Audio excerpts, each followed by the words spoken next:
ഈ ഇത് പൂഴ്ത്തിയോ എന്നുള്ളതാണ്. ഇതിൽ ഒരു പൂഴ്ത്തലും ഉണ്ടായിട്ടില്ല. ഇപ്പോൾ ഹേമ കമ്മിറ്റി റിപ്പോർട്ടിൽ പലരുടെയും സ്വകാര്യതയെ ബാധിക്കുന്ന പരാമർശങ്ങളുണ്ട്. അതുകൊണ്ട് തന്നെ ഇത് പുറത്തുവിടാൻ പാടില്ല എന്ന് ആവശ്യപ്പെട്ടുകൊണ്ട് ജസ്റ്റിസ് ഹേമ തന്നെ 2020 ഫെബ്രുവരി 19 സർക്കാരിന് കത്ത് നൽകിയിരുന്നു. ഇവിടെ തങ്ങളുടെ കമ്മിറ്റി മുൻപാകെ സിനിമാ മേഖലയിലെ ചില വനിതകൾ നടത്തിയത് തികച്ചും രഹസ്യാത്മകമായ വെളിപ്പെടുത്തലുകളാണ്. ആയതിനാൽ യാതൊരു കാരണവശാലും താനടങ്ങുന്ന കമ്മിറ്റി തയ്യാറാക്കിയ റിപ്പോർട്ട് പുറത്തുവിടാൻ പാടില്ല എന്ന് ജസ്റ്റിസ് ഹേമ കത്തിൽ ആവർത്തിച്ച് ആവശ്യപ്പെട്ടിരുന്നു. അവരുടെ കത്തിലെ പ്രധാന ഭാഗം ഞാൻ ഉദ്ധരിക്കാം. We have been following the principles laid down by the Supreme Court in various decisions.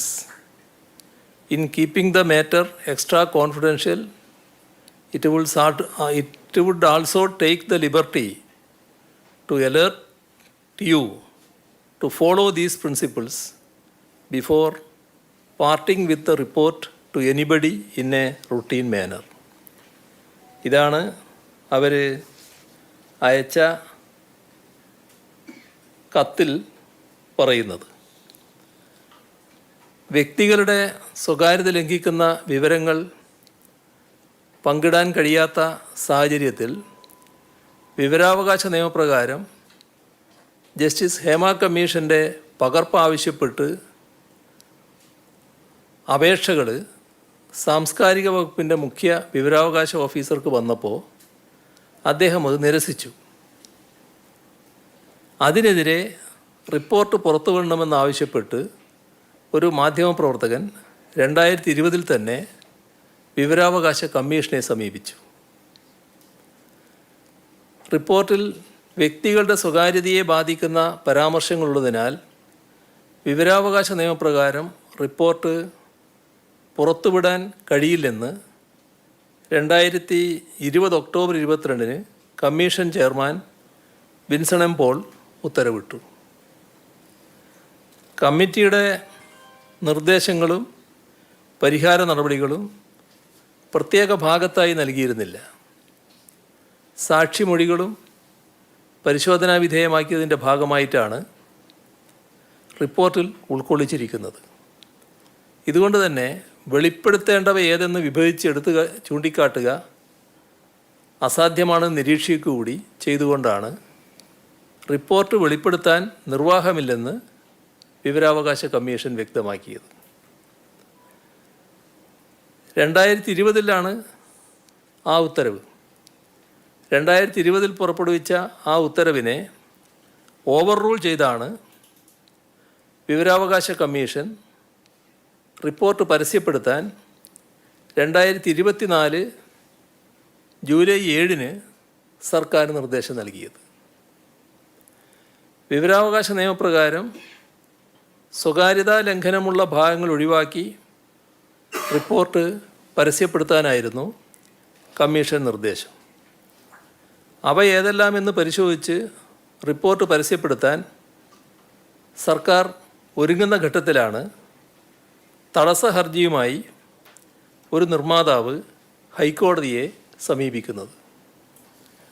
Report പുറത്തുവിടുന്നതിനെതിരെ ബഹുമാനപ്പെട്ട ഹൈക്കോടതി ആദ്യം സ്റ്റേ ഉത്തരവ് പുറപ്പെടുവിച്ചു.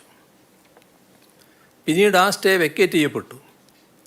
ഇതോടെ വീണ്ടും റിപ്പോർട്ട് പുറത്തുവിടാൻ തയ്യാറെടുക്കുന്നതിനിടെയാണ് മറ്റൊരു തടസ്സ ഹർജിയുമായി പ്രമുഖ നടി ഹൈക്കോടതിയെ സമീപിച്ചത്. അതിന്മേലുള്ള നിയമതടസ്സങ്ങൾ കഴിഞ്ഞ ദിവസമാണ് അവസാനിച്ചത്. അതിനു പിന്നാലെ റിപ്പോർട്ട് പുറത്തു വന്നു. സർക്കാരിന് ഇതിൽ ഒരൊറ്റ നയമേ ഉള്ളൂ. അത് ബന്ധപ്പെട്ട മന്ത്രി അടക്കമുള്ളവർ പലതവണ വ്യക്തമാക്കിയിട്ടുണ്ട്. റിപ്പോർട്ട് പുറത്തു വരുന്നത് ഒരു തരത്തിലും സർക്കാരിന് എതിർപ്പുള്ള കാര്യമല്ല. കമ്പ്യൂട്ടർ പരിജ്ഞാനമുള്ള ഒരു സ്റ്റെനോഗ്രാഫറുടെ സഹായം പോലും ഇല്ലാതെയാണ് ഹേമ കമ്മിറ്റി ഈ റിപ്പോർട്ട് തയ്യാറാക്കിയത് എന്ന് റിപ്പോർട്ടിൽ സൂചിപ്പിക്കുന്നുണ്ട്. സാക്ഷികൾ കമ്മിറ്റി മുൻപാകെ പറഞ്ഞ പല കാര്യങ്ങളും അതീവ രഹസ്യ സ്വഭാവമുള്ളവയാണ്. ആ വിശദാംശങ്ങൾ കമ്മിറ്റിയുമായി പങ്കുവച്ചത് സാക്ഷികൾ തങ്ങളിൽ അർപ്പിച്ച വിശ്വാസം കൊണ്ടാണെന്നും കമ്മിറ്റി വ്യക്തമാക്കുന്നു. ഈ ഹേമ കമ്മിറ്റി വ്യക്തമാക്കുകയാണ്. ആ വിശ്വാസം കാത്തുസൂക്ഷിക്കാനാണ് പ്രൊഫഷണൽ ടൈപ്പിംഗ് അറിയാഞ്ഞിട്ടും, പ്രൊഫഷണൽ ടൈപ്പിംഗ് ഇവർക്കറിയില്ല, അങ്ങനെ അറിയാഞ്ഞിട്ടും കമ്മിറ്റി അംഗങ്ങൾ സ്വന്തമായി തന്നെ ടൈപ്പ് ചെയ്തത് എന്നും റിപ്പോർട്ടിൽ പറഞ്ഞിട്ടുണ്ട്.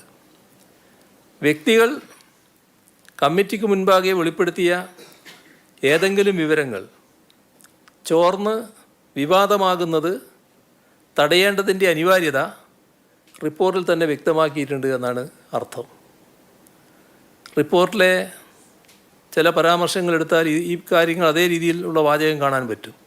Another difficulty faced by the committee is in the preparation of this report without the help of a stenographer who has computer knowledge. പിന്നെ ഒരു ഭാഗത്ത് പറയാണ്, we wanted to prevent any information which was disclosed to the committee from being leaked out and becoming a controversy even before filing of the report before the government. എന്നിട്ട് പിന്നെ പറയാണ്, we are forced to type this report by ourselves though none of us knows professional typing. This we find a tedious task.